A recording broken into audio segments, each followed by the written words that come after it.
Good morning, all saints, and welcome to this episode of Lectio Divina, where we unpick and really look in detail at a particular gospel passage.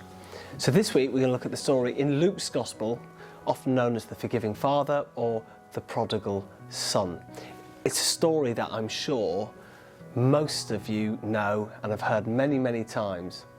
And in effect, what happens in the story is a son goes up to his father and he says, I want to have my share of your wealth, something that he may have been given when his father died.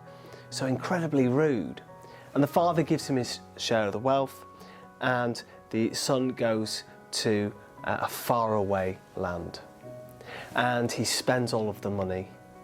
He indulges himself, has a great time, and in effect he runs out of money. And he ends up working on a farm where he is feeding the pigs, and he's basically eating the pigs' food. And he comes to a sudden realization, and he thinks, do you know what, the servants who worked for my father, they lived far, far better than this. They were treated better. So I will go back to him and I'll say, I've sinned against God and I've sinned against you. Please let me just be one of your servants.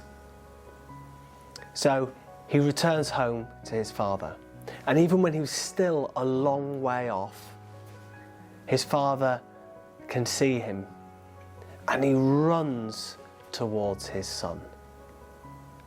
And he opens his arms and hugs him. And the son says, Father, I've sinned against God and I've sinned against you. Let me be one of your servants. And the father says, no. Kill one of the prize calves, we're going to have a great feast.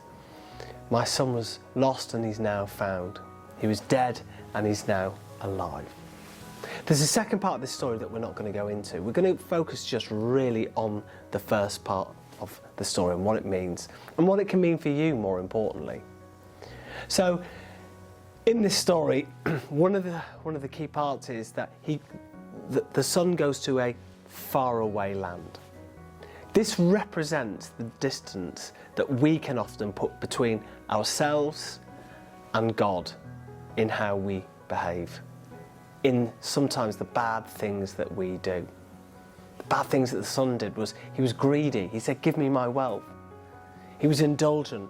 He made it all about him. He thought only about himself and what he could have.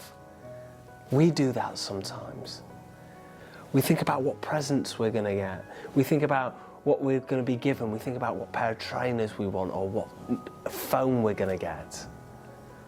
We want to sometimes indulge ourselves, and we put these things as more important than our relationship with God, or even just our relationship with our families and our friends. And that's a problem. But one thing that I think is beautiful in this story is, despite all of the transgressions of the son, when he was coming home, and it says in the text in Luke's gospel, when he was still a long way from home, the father goes and he runs to greet him with his arms outstretched.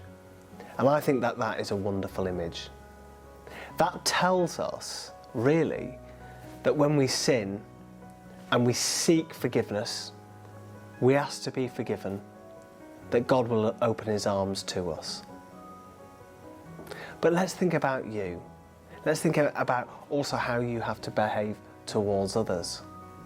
Sometimes there are people in your lives, they might be friends, they might be brothers or sisters, people that you know who do things that upset you, and you find it really, really difficult to forgive them.